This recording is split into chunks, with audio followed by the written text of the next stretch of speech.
Salve, galera! Estou aqui no início do vídeo para avisar que a história não é minha. Colocarei o lugar que encontrei. Espero que gostem do vídeo. Mito heróico. FGOX Damacy. Capítulo 1. Espírito heróico. Dentro deste mundo existe a cidade de Horario, a cidade dos aventureiros.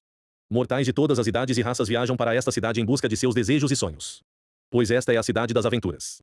Horario foi construída sobre uma masmorra enorme que gerava monstros e ameaçava as vidas de todos os que viviam na superfície e no passado eram deixados sem controle, exceto pelos esforços de bravos heróis que fizeram contratos com os enigmáticos espíritos e lutaram contra as hordas infinitas. Foi somente quando os deuses de cima desceram do Tenkai e selaram a masmorra com a Torre de Babel e ofereceram seus próprios presentes aos que viviam na superfície que os mortais conseguiram se defender sozinhos, e os contratos entre espíritos e mortais caíram em desuso em favor das bênçãos dos deuses, as fauna. A fauna é a graça dada pelos deuses aos membros de sua família ou família. Dentro dessas famílias estão aventureiros que fazem uso da fauna de seus deuses para ganhar a vida tanto dentro de Horario e sua masmorra quanto fora dela. O poder da fauna aumenta quanto mais experiência conhecida como Excelia eles reúnem. Esta Excelia é escrita em sua fauna, permitindo que um deus leia sobre o crescimento que seu filho experimentou como uma história. Atualmente dentro da masmorra, um jovem e novo aventureiro estava fazendo sua própria história, trazendo de volta as lendas antigas. De heróis, espíritos e contratos. Crânio seguiu seu caminho pela masmorra, prestando atenção aos arredores para não ser pego de surpresa pelos kobolds ou goblins que vivem nos andares superiores. Hoje ele decidiu tentar ir um pouco mais longe do que normalmente ia. Embora tenha se passado apenas 2 semanas desde que se tornou um aventureiro, ele já chegou ao 5º andar da masmorra.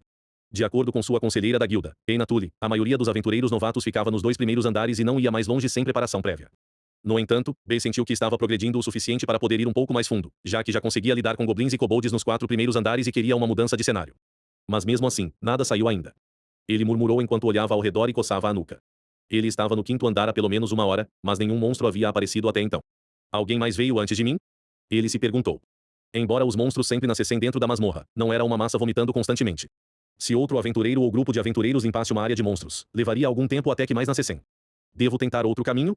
Enquanto B pensava em voltar um pouco sobre seus passos, ele avistou algo pelo canto do olho. Estava localizado em um caminho sem saída ao lado do caminho principal. Uma caixa vermelha bem pequena. Não, era mais um baú vermelho com bordas douradas que estava ali sem nenhuma preocupação no mundo. Um baú de tesouro? P gritou antes de tapar a boca com a mão e olhar ao redor, mas ninguém parecia estar lá. Este é um novo tipo de drop? Por que ninguém encontrou isso antes? Se alguém o tivesse encontrado antes, consideraria um baú nos andares superiores uma armadilha de aparência bastante óbvia. No entanto, Bell, sendo muito confiante ou muito inexperiente, não tinha tais pensamentos em sua cabeça além da possibilidade de encontrar algum tesouro. Talvez seja algum tipo de espada.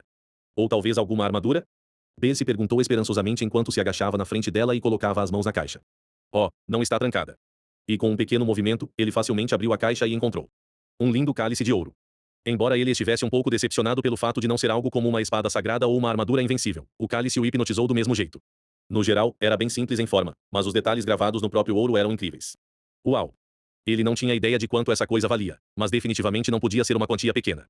Ou melhor, era tão linda que ele nem conseguia pensar em vendê-la, mesmo que isso pudesse ajudar um pouco sua deusa e sua pequena família de um. Em vez de vendê-la por dinheiro, poderia ser um presente melhor para sua deusa. Provavelmente é o suficiente por hoje, ele disse enquanto se levantava com o cálice dourado nas mãos. Eu deveria voltar e traço. Quando ele se virou para voltar à superfície, um monstro gigante de pele marrom com cabeça de touro e corpo de homem. Um minotauro. Um monstro tão poderoso que poderia facilmente derrotar um aventureiro de alta classe se não tomasse cuidado. E de alguma forma ficava nos andares superiores, onde só moravam os novatos. Uroar. Ei. Enquanto o minotauro rugia na cara de Bell, ele soltou um grito nada másculo ao se desviar do casco, que bateu no chão e deixou uma pequena cratera. Dá! Agarrando o cálice com força, ele correu o mais rápido que pode para longe do monstro. Ele não tinha ideia de para onde estava correndo, mas qualquer lugar era melhor do que sua posição atual.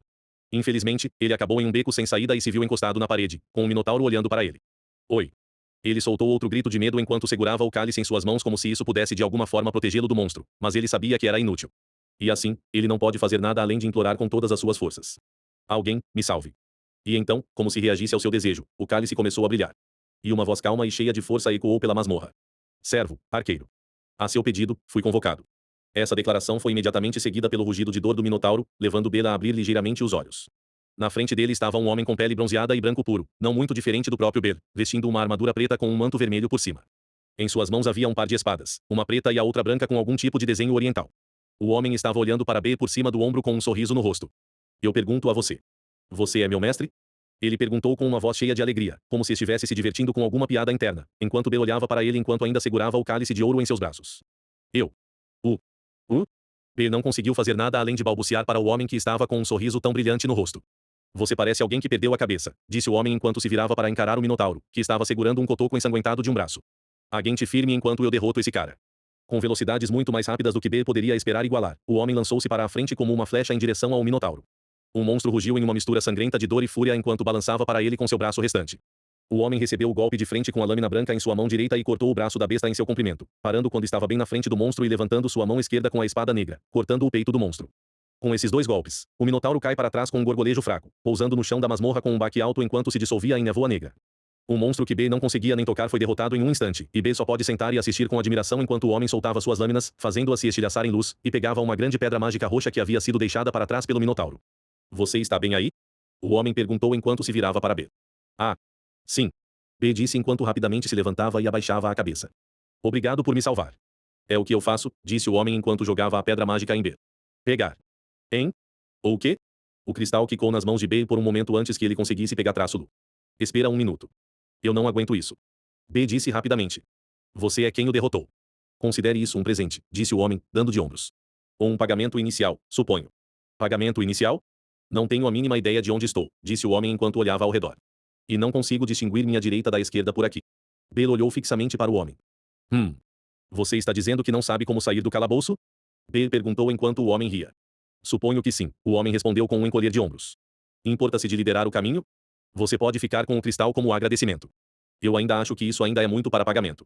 B murmurou enquanto liderava o caminho para o homem. Ele pensou consigo mesmo que o homem provavelmente era de uma família mais abastada que tinha pessoas o suficiente onde a pedra mágica de um minotauro era mais ou menos um troco. Ainda assim, com esse dinheiro ele seria capaz de ajudar sua deusa um pouco mais. Conforme subiam pela masmorra, eles passaram por alguns aventureiros descendo, mas nenhum monstro, tornando a viagem bastante tranquila. B falou, desviando a atenção do homem de um Shintrope que passava. Se estiver tudo bem, posso saber seu nome? Ah, eu sou B Crânio. Archer, o homem respondeu após um momento de silêncio. Arqueiro? Como um arqueiro? Meus pais eram muito chatos com nomes, Archer respondeu dando de ombros. Ah, entendo. B disse, sem saber se era uma piada da qual ele deveria rir ou não. Senhor Archer? Não há necessidade disso, disse Archer rapidamente. Então. Archer? B tentou novamente e o homem mais alto assentiu. De qual família você é? Família. O Archer respondeu enquanto acariciava seu queixo. O que você faria se eu dissesse que estou atualmente entre famílias? Eu pediria que você não me provocasse desse jeito. B disse com uma risada enquanto Archer olhava para ele com um sorriso irônico. Você não está brincando. Não estou brincando, disse Archer com um aceno de cabeça enquanto continuava a passar por B. Então posso pedir para você se juntar à minha família? B perguntou enquanto corria para o lado de Archer e o acompanhava. Quer dizer, não somos muito ricos e somos só eu e a deusa lá, mas se você se juntar, acho que seremos capazes de nos tornar uma grande família. Grande família, hein? Archer repetiu com uma risada. Bem, veremos sobre isso. Sua deusa é quem decide, não é? Não se preocupe. B diz com um sorriso tranquilizador. Nós não somos uma família tão grande assim ainda, então não tem como ela recusar um recruta em potencial. Por alguma razão, isso não me enche de confiança. Antes de ir para a antiga igreja que era o lar da família Estia, B queria resgatar a pedra mágica do Minotauro e se reportar a Eina primeiro. Sua conselheira de guilda, uma mulher de cabelos castanhos com orelhas ligeiramente pontudas usando o uniforme padrão da guilda de um colete preto, camisa branca e ripas pretas, estava apenas olhando alguns arquivos na recepção quando ele entrou na guilda. Depois de pedir para Archer esperar na porta, B correu até a mulher meio elfa com um sorriso. Senhorita Eina, estou de volta. Ele disse.